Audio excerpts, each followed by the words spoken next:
آج وہاں پر ہم مریضوں کو اگر لانے کی ضرورت ہے، ان مریضوں کو صحت میں اگر کچھ بتلانے کی ضرورت ہے تو وہاں پر اس دواخانے کی بلڈنگ تو تعمیر ہوتی ہے، لیکن کوئی دواخانے کے اوپر اندر نہ ڈاکٹرز ہے، نہ میڈیسن ہے، نہ کچھ ہے، نہ کیا ہے۔ آج مجلس اتحاد المسلمین پر صرف الزام لگاتے ہیں کہ مجلس مسلمانوں کی بات کرتی ہے، مجلس دلتوں کی بات کرتی ہے۔ اے کانگریس پارٹی کے اشوک چوہان، اے ڈی پی ساونت، اے عبدالستار، ہم مسلمانوں کی بات کرتے ہیں، کرتے رہیں گے، ہم دلتوں کی بات کرتے ہیں، کرتے رہیں گے۔ تم کیوں فرقہ پرستی سے کام لے رہے ہو؟ آج مجلس اتحاد المسلمین کے ساتھ میں یہ جم غفیر، یہ سروں کا سمندر ایک احتجاج پر کر رہا ہے کہ آج اتنا بڑا علاقہ تمام شہریوں کی گندگی لا کر سیوریج ٹریٹمنٹ پلانٹ کے نام پر مسلمانوں کے اکثریتی والے علاقوں میں ڈالنے کا کوئی ذمہ دار ہے تو کانگریس پارٹی، عبدالستار اور وہاں کے مقامی کانگریس کے لیڈر ذمہ دار ہے۔ اور اس کے بعد میں اگر آپ دیکھتے ہیں بجٹ سینکشن ہوتا ہے نئی بستی میں، نیو سٹی میں، اس بجٹ کو تقسیم کیا جاتا ہے، کام مکمل ہوتا ہے، لیکن وہی پرانے شہر کی حالت جہاں پر آپ اور ہم رہتے ہیں، آج تک صرف اور صرف وعدے کیے گئے، دواخانے کی بلڈنگ بنائی گئی، آج وہ بلڈنگ کھنڈر میں تبدیل ہو گئی ہے، اور اس کے بعد صرف ہم سے گارڈن کی بات کیے جہاں پر کچرا ڈالا جاتا تھا، ڈمپنگ گراؤنڈ تھا، شہر کے اس کچرے کو مجلس اتحاد المسلمین نے وہاں سے ہٹایا تو صرف ہم سے وعدہ کیا گیا کہ اس کے اوپر ہم ایک گارڈن تعمیر کریں گے۔ آخر کب کریں گے؟ اردو گھر کے سامنے آپ دیکھتے ہیں کہ اردو گھر کے بازو میں ایک شاپنگ کمپلیکس کا کام شروع ہوا اور اس کو روک دیا گیا۔ یہ کام ہے جو کانگریس پارٹی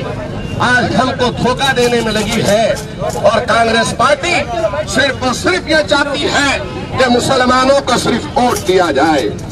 1997 میں برہم پوری کے علاقے میں مسلم جو اکثریتی والا علاقہ ہے، اقبال نگر، ملت نگر کا نصف حصہ عیدگاہ کے قریب مسمی محلہ یا پھر ان علاقوں کے تقریباً 3000 مسلم ووٹرز کا ووٹ دینے کا حق میونسپل کارپوریشن کے حکام نے منصوبہ بند طریقے سے چند کانگریس کے مسلم نام نہاد خود ساختہ لیڈران کی مرضی اور منشا کے مطابق حق چھین لیا تھا، اور پھر اس وقت وارڈ رچنا میں ان علاقوں کو بلدی حدود سے باہر کر دیا گیا۔ تقریباً 20 سال یہ علاقہ اس سازش کے بعد بنیادی سہولت سے محروم رہا۔ تقریباً 20 سال یہاں کے ووٹرز اپنے ووٹ کا استعمال نہیں کر سکے، سماجی تنظیموں کے ذریعے سے احتجاج کیا گیا، اس کے بعد میں عدالتوں سے رجوع ہونا پڑا، اور اس کے بعد یہ علاقہ میونسپل کارپوریشن کے اندر لیا گیا، اور پھر اول 50 لاکھ روپے سی ایم فنڈ سے یہاں پر دیے جاتے ہیں، لیکن آپ نے دیکھا کہ وہی کام ہو اس فنڈ کا، آؤ چورو مانو بھارا، آدھا تمہارا آدھا ہمارا۔ کانگریس کے اس دور اقتدار میں جو فنڈ ملا تھا، یہاں کی بلدیہ عظمیٰ کے حکام نے اور وہاں کے کارپوریٹرز نے مل کر اس بجٹ کو ہٹیا دیا، ختم کر دیا، نہ وہاں پر کچھ کام ہوتا ہے نہ کچھ ہوتا ہے۔ ریاستی اور مرکزی حکومت نے اس علاقے کی پسماندگی کو دیکھتے ہوئے تقریباً 95 کروڑ روپے ڈرینیج، راستہ، لائٹ، نل، گھر کول، ان تمام سہولیات کو فراہم کرنے کے لیے وہاں کے علاقے میں دیا تھا، لیکن کانگریس کے کارپوریٹرز نے اس کو آپس میں بانٹنے کی کوشش کی، جس میں تقریباً 3 سال کا عرصہ نکل جاتا ہے، اور پھر آپ نے دیکھا کہ اس کو آپس میں بانٹنے کی کوشش کی گئی، تقریباً 3 سال یہی یہاں کے بلدیہ حکام اور وہاں کے کارپوریٹرز کی بدنظمی اور کرپشن کی وجہ سے پھر ایک مرتبہ وہاں کا علاقہ محروم ہوتا ہے، اور اسی کو بنیاد بنا کر کارپوریشن کے حکام نے اس بجٹ کو دوسری طرف استعمال کیا۔ اس گناہ میں، اس کرپشن میں شامل جتنے کانگریس کے کارپوریٹر ذمہ دار ہیں، اتنے ہی میونسپل کارپوریشن کے حکام ذمہ دار تھے۔ سوال ہمارا پہلا سوال یہی ہے کہ اس علاقے کو بلدی حدود سے باہر 97 میں کیوں کیا گیا تھا؟ جواب اس کا یہ ہے میرے بھائی، اس لیے کہ ایک مسلم کانگریسی لیڈر کو اپنا وارڈ سب سے چھوٹا کرنا تھا، 2800 ووٹرز کا وارڈ کرنا تھا، جیت کے آنا تھا، اس لیے اپنی ذاتی مفاد کے لیے وہاں کی عوام کے ووٹرز کے ساتھ میں وہاں کے کانگریسی لیڈر نے کام کیا۔ ریاست میں کانگریس کی حکومت، مرکز میں کانگریس کی حکومت، اور ناندیڑ بلدیہ اضلاع میں کانگریس دور اقتدار میں ہے، لیکن آپ دیکھتے ہیں کہ کس طریقے سے یہاں پر مسلمانوں کے علاقوں کے ساتھ میں کھلواڑ ہوتا ہے۔ اور اس کے بعد جب فنڈ آیا، اتنا بڑا فنڈ 95 کروڑ روپے کا، تو اس کا استعمال صرف اور صرف ایمانداری سے اگر کیا جاتا تھا تو کام ہوتا تھا، لیکن ایسا کچھ نہیں کیا۔ آج مجلس اتحاد المسلمین ان تمام مطالبات کو لے کر آج بلدیہ اضلاع کے حکام سے روبرو ہوتی ہے،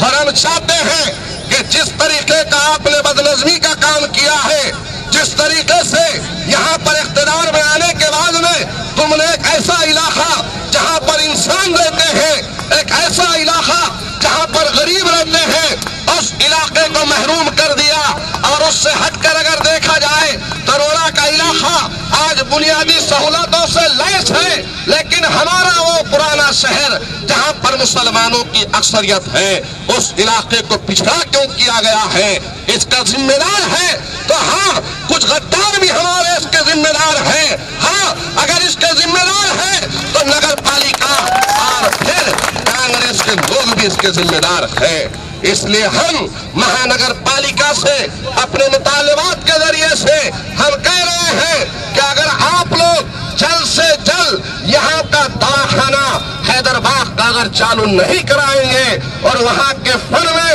جو آپ نے بخششائی کی ہے، جس میں آپ نے فرقہ پرستی کا مظاہرہ کیا ہے، اس کو جلد سے جلد مکمل نہیں کیا جائے گا۔ اور وہاں اردو گھر کے سامنے جو کارپوریشن کی جانب سے ایک کمپلیکس تعمیر ہونے والا ہے، اس کا اگر آغاز نہیں کیا جائے گا، کام نہیں کیا جائے گا، تو مجلس اتحاد المسلمین راستہ روکو آندولن بھی کرے گی، کارپوریشن کا گھیراؤ کرے گی، اور نگر پالیکا کے آفیسرز کو